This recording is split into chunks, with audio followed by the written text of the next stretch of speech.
लीजिए भैया, हो गई शुरुआत। शुरुआत इस बात की कि विधानसभा की सत्र के पहले ही दिन मंत्री जी ने दे दिया गच्चा। पहुंचना था शपथ के लेने, लेकिन जब काउंट किए गए तो उनमें से एक मंत्री जी कम निकले। पता चला मंत्री जी तो गायब हो गए।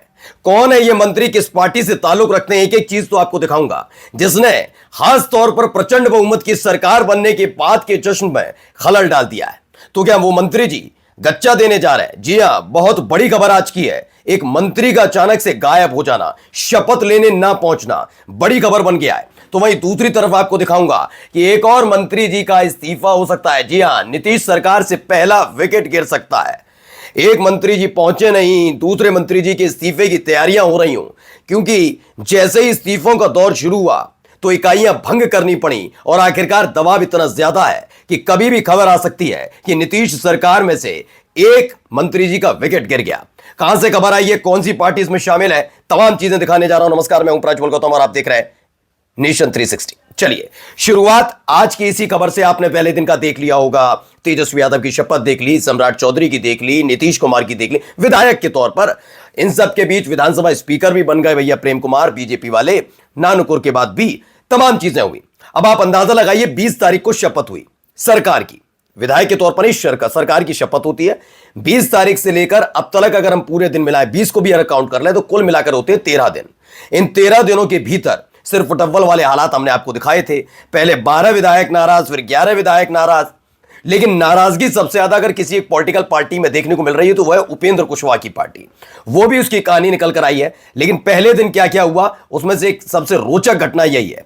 सबसे पहले पढ़िए, दैनिक जागरण खबर है, प्रथम सत्र के पहले ही दिन 236 विधायकों ने शपथ ली। अच्छा, खास बात क्या है कि 236 जो विधायक हैं उसमें 35 के 35 को टोटल और एआईएमएम के 5, इस सब ने एक साथ आकर शपथ ले ली।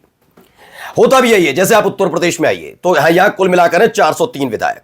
तो एक दिन में सबको शपथ दिलाना बड़ा मुश्किल भी हो जाता है, तो पूरे एक दिन में शपथ नहीं होती। लेकिन जो मौजूद है सदन के अंदर, अगर वही शपथ ना ले पाए तो वो बात अलग है ना। शपथ ऐसे करके होती है और वो गायब हो जाए तो।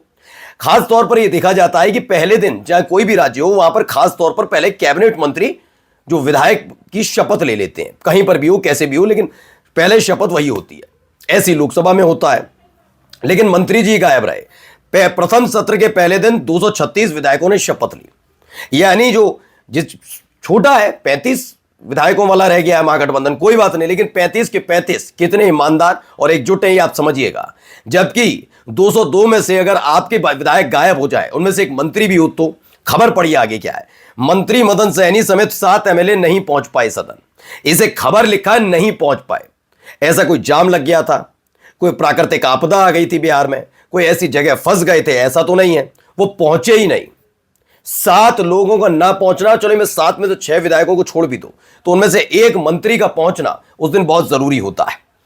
क्योंकि पहले ही दिन सभी मंत्री, जिसमें मुख्यमंत्री समेत सारे मंत्री, चाहे वो कैबिनेट स्तर के हों या राज्य स्तर के हों, सब पहले ही दिन शपथ ले लेते हैं। लेकिन पहले ही दिन अगर गच्चा मिल जाए तो मदन सहनी शपथ लेने ही नहीं पहुंचे विधायक की। अब विधायक की शपथ ही नहीं लेंगे तो मंत्री काय बात के। इससे बड़ा हड़कंप मच गया कि आखिरकार क्या वजह है। दरअसल मदन सहनी जो है वो जनता दल यूनाइटेड के विधायक हैं। अब पहले ही दिन से खींचतान में आपको दिखा ही रहा हूं क्या चल रहा है। 14 अपने विधायकों को मंत्री बना दिया, या 8 के 8 रह गए। अभी नीतीश कुमार ने फैसला कर लिया कि हम बराबर पर बैठेंगे, यानी 6 और मंत्रियों को शपथ दिलाएंगे। आपके 6 तो हमारे भी 6 उतने ही बराबर रहेंगे, यानी 8 हमारे, 14 आपके। ही नहीं चलेगा, 14 मंत्री दोनों के होंगे। यह बीजेपी के साथ अब सेट कर लिया गया कि हम पहले बड़े भाई की भूमिका में थे, अब आप हमें छोटे भाई की भूमिका में लाओगे तो ये नहीं, बराबर पे तो हम रहेंगे। जब हम 101 सीटों पर लड़ सकते हैं तो फिर हमें बराबरी का हक चाहिए, क्लियर कर दिया गया है। तो कुल मिलाकर पहले दिन तो मिल गया कच्चा एक मंत्री जी से। अब आइए दूसरी और महत्वपूर्ण खबर क्या है। रालोमा में भूकंप आ गया, पूरी इकाई हुई भंग। उपेंद्र कुशवाहा ने क्यों उठाया इतना बड़ा कदम? सबसे पहले तो मैं आरएलएम के बारे में बता दूं। उपेंद्र कुशवाहा एक अनुभवी नेता है, लेकिन उन्होंने जब अलग हटकर पार्टी बनाई आरएलएम, तो ये उनके पार्टी के इतिहास के, मैं उपेंद्र कुशवाहा के लिए स्पेशली कह रहा हूं, उनकी पार्टी जो आरएलएम, उसके इतिहास में इनका सर्वश्रेष्ठ प्रदर्शन यही है कि 6 सीटों पर चुनाव लड़े और 4 सीटें जीते जाए, यानी 4 विधायक चुन जाए। 4 जब विधायक चुने गए थे और जब रिजल्ट आ गया था तो आरएलएम के जो शीर्ष स्तर के नेता है, राष्ट्रीय उपाध्यक्ष और तमाम और नेता है, वो आश्वस्त थे। उन्हें पता था कि उपेंद्र कुशवाहा इन 4 विधायकों में से अपनी पत्नी को ही मंत्री बनाएंगे। लेकिन अचानक से जब शपथ ग्रहण होने लगा और शपथ ग्रहण में अचानक से एक लड़का पहुंचता है मंच पर और वो शपथ पढ़ लेता है, हर कोई हैरान था, खास तौर पर आरएलएम में। वो कह रहे थे कि ये तो उपेंद्र कुशवाहा का बेटा है, ये तो ना एमएलए है ना एमएलसी। हमने आपको खबर भी दिखाई थी, ना एमएलए है ना एमएलसी। तो आखिरकार किस हिसाब से इस आदमी ने शपथ ली, इस लड़के ने शपथ कैसे ली, इस बात को लेकर नाराजगी थी। उसकी नाराजगी शुरुआत में लोग खारिज करते रहे, कोई नाराजगी नहीं, लेकिन देखा आपने राष्ट्रीय उपाध्यक्ष ने, कई और नेताओं ने ताबड़तोड़ इस्तीफे शुरू हुआ। हालत यह हो गई कि उपेंद्र कुशवाहा की आरएलएम, जो जीत का जिसे जश्न मनाना चाहिए, जिसके अब तक का सर्वश्रेष्ठ प्रदर्शन 4 विधायकों, उस पार्टी में इस्तीफों का दौर शुरू हो गया। ये इस्तीफे दनादन गिरे। उनका यह कहना था कि आप बनाइए, अपनी पत्नी को बनाइए, कम से कम जनता ने जिसे वोट दिया, विधायक हैं, उनको तो बनाइए। एमएलसी होते तो भी हम सोच लेते, लेकिन आप राज्यसभा सांसद, आपकी पत्नी विधायक, आपने अपने बेटे को बना दिया मंत्री। बाकी के 3 विधायकों का क्या, उनमें से किसी को बनाते। तो इसको लेकर नाराजगी थी। उपेंद्र कुशवाहा ने इस इस्तीफे की जड़ी के बाद एक बड़ा फैसला लिया। उन्होंने क्या किया, पहले देखिए। बिहार चुनाव 2025 में रालोमुक ने बेहतरीन प्रदर्शन किया था, जहां 6 सीटों पर चुनाव लड़ी थी, उनमें से 4 पर जीती। लेकिन इसके कुछ दिनों से पार्टी में कलह खुलकर उजागर हो गई। कुछ दिन पहले 2 प्रमुख नेताओं ने पार्टी से इस्तीफा दिया। इसके बाद रविवार को पार्टी प्रमुख उपेंद्र कुशवाहा ने संगठन ही भंग कर दिया। माना जा रहा है कि बेटे दीपक प्रकाश को मंत्री बनाने पर विवाद गहराया है, पार्टी में असंतोष बढ़ा है। दरअसल होता क्या है, यह होता है कि अगर कोई व्यक्ति पार्टी छोड़कर, इसे कंपनी के तौर पर समझिए, अगर एक एम्प्लॉय नौकरी छोड़ता है तो यहां पर एम्प्लॉय का पक्ष भारी होता है। उस कंपनी संतुष्ट नहीं है या अच्छी कोई कंपनी में जॉब लग गई है वो तो। लेकिन अगर कंपनी किसी एम्प्लॉय को निकालती है तो ये फजीयत वाली बात होती है, दूसरी कंपनी में जवाब देने नहीं बनता है ना। ये दोनों स्थिति होती है। तो यहां पर पार्टी छोड़ी जा रही थी, नाराजगी दीपक प्रकाश को लेकर थी।